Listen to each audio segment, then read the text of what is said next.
Alright guys, welcome back to the channel. In today's video we are going to do a bit of prep on some parts and the Crosstrek itself to get ready for the installation of the turbo kit on June 28th. Alright guys, so without giving too much away, what I'm going to be doing in the course of this video is getting some parts and bits that are actually on the car currently ready for the installation.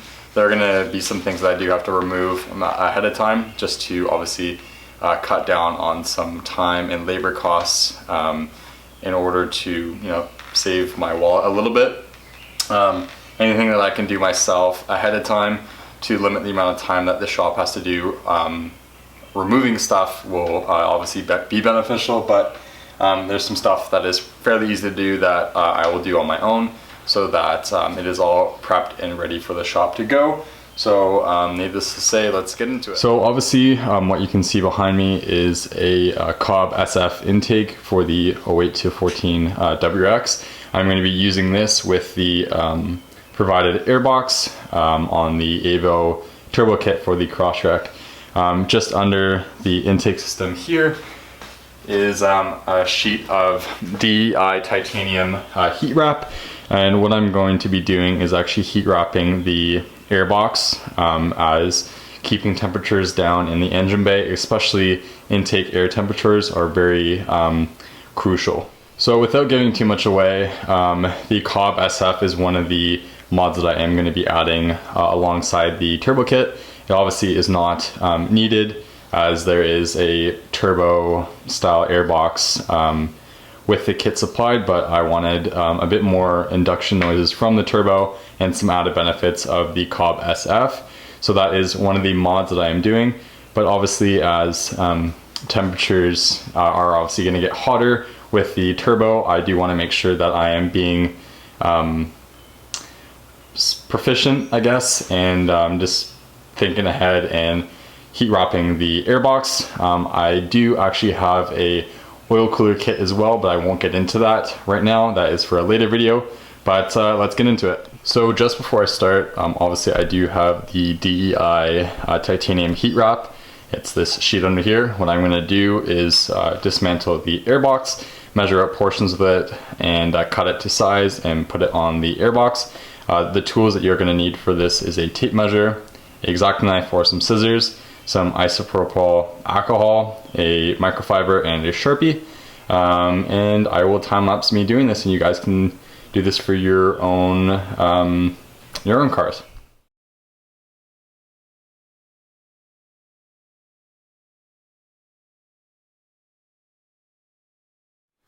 Alright guys, so what you just saw me do was mark out a portion of this heat wrap so that I can put it on this side of the airbox. I am going to clean this with IPA first, so there is a clean adhesion service. To also remove this Sharpie off here, you use the IPA as well, but obviously it's just for me to know where I need to cut.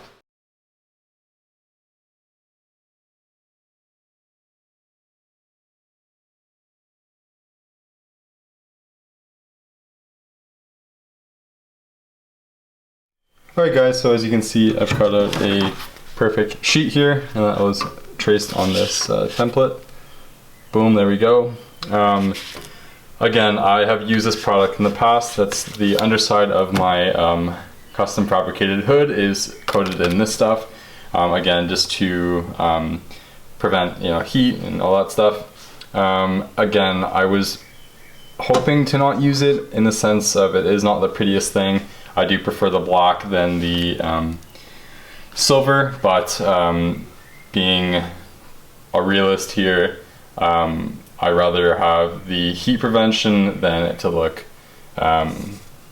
black. Again, I'm going to make it as pretty as possible so that it's a nice job, but yeah, we are going to roll on with the video. Thanks guys.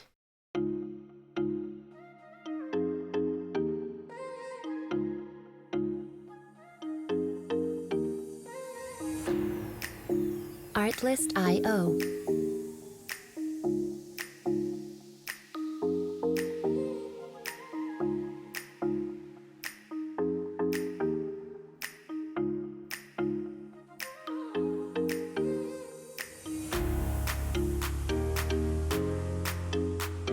Music licensing reimagined.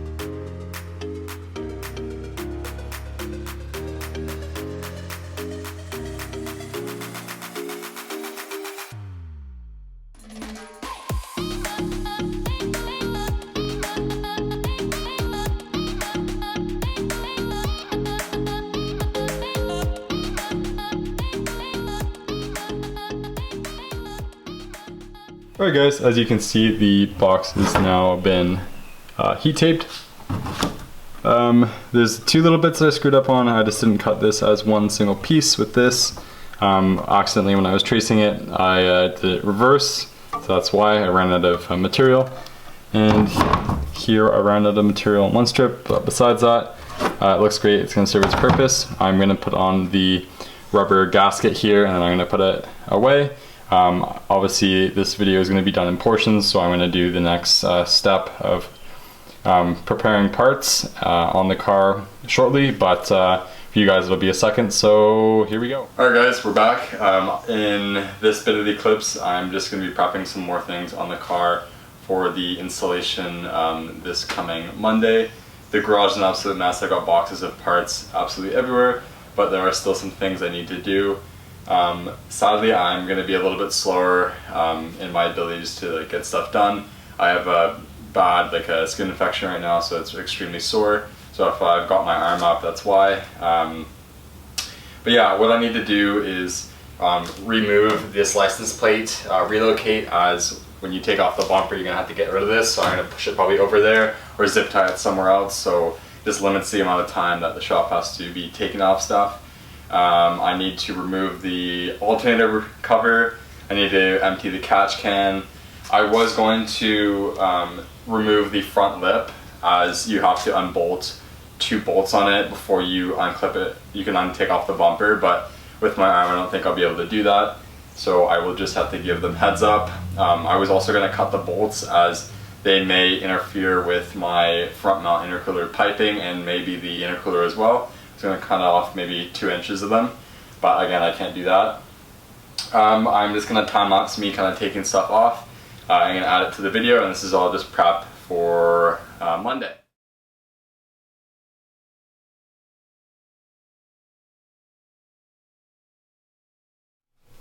Guys, so just before I continue on, and some of you are wondering why I'm taking off the A Car Guy's Garage alternator cover, reason being is I do have the short spacers on there to put it just under the intake manifold with the Crawford Performance power blocks. I am taking these power blocks off as they are not used with turbo application. I am also doing a TGV delete, so I have to get to the TGVs anyway, so these are coming off. That being said, the manifold is going to sit lower again, so I'm going to have to get bigger spacers from A Car Guy's Garage anyways to lift it above the manifold, as then it'll probably be hitting. What else? A couple other parts that I did just get in, pretty last minute stuff, was a water pump pulley from the FA20 WRX and the serpentine belt. Again, this is all advice from Neo. If it wasn't for him, a lot of this would not happen, so huge shout out to him. That will push coolant more efficiently through the motor, as the pulley is smaller, less effort to revolve it more. What else did I get? I am obviously going to be doing spark plugs on the car, as everything's going to be out, and I probably may do new coil packs as well, as the car is just under 100,000 kilometers. But if more stuff comes to my mind, I will pop it in the video. Enjoy, boys. Artlist.io.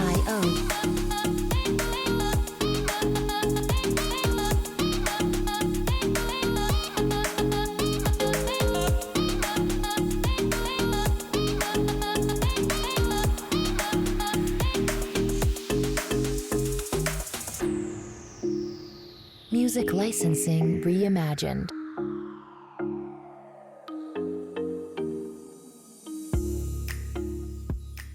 Alright guys, another part that I probably missed when I was going through things that obviously is not necessary with the kit, but as I am replacing some suspension components in the rear of the car, N-Link, as one of them accidentally broke.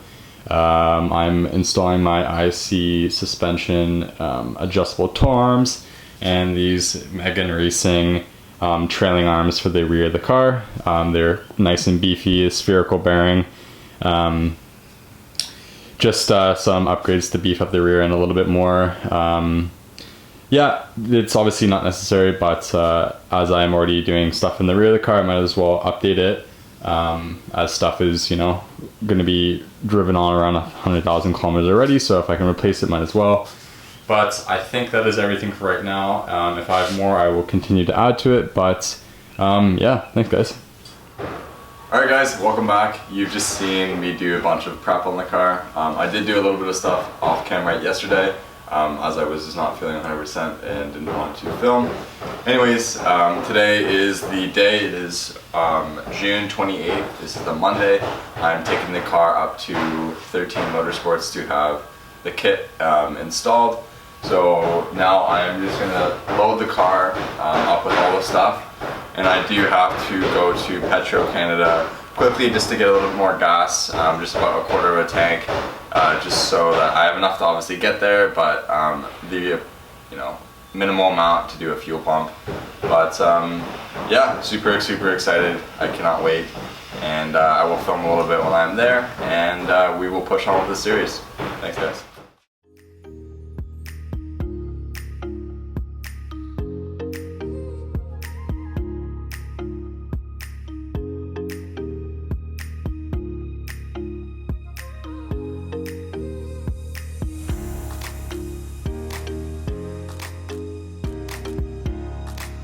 Artlist.io. Alright guys, as you can see, the car is packed full. I brought the two boxes for the AVO turbo kit in the back, and I've got the Cobb stuff in that AEM box here, a bunch of other stuff in this one here, oil cooler, gauges, oh god, you name it, there's a ton of stuff in there. Car's all packed up. When I do get there, I do have to remove the front license plate off the Perrin relocate kit, just so it's easier to get the bumper off. But yeah, she should be ready, so I will check in with you guys while I'm up there, and yeah, we'll go over it. Alright guys, as I am about to go edit this video, I did forget to film me basically just dropping off the car at 13 Motorsports. I am going to be wrapping up this video.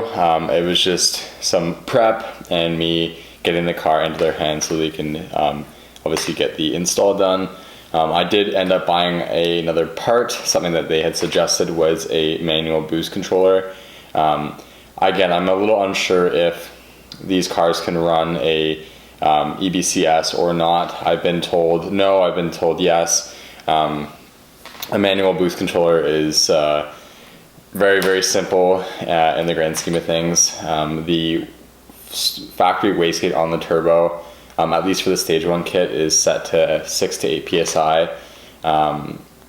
anyways from factory, from AVO, so I am going to be running anywhere from 7 to 8 psi, so I don't really need to do too much there, but manual boost controller will allow me to make adjustments much easier than going off the wastegate, and it also has a bit of a fail-safe for overboost, which is nice.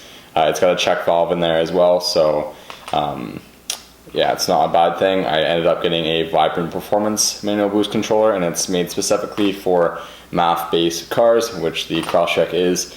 So yeah, it'll be a nice little addition. So I'm going to close up this video. Again, I'm going to try my best to get out to 13 Motorsports and film as much as I can, but obviously with my busy schedule, time, COVID, all that stuff, it's tough, but I will try my best. If not, I will do an in-depth video on everything as the time goes on, and thank you guys so much for watching. I'll catch you in the next one. Cheers.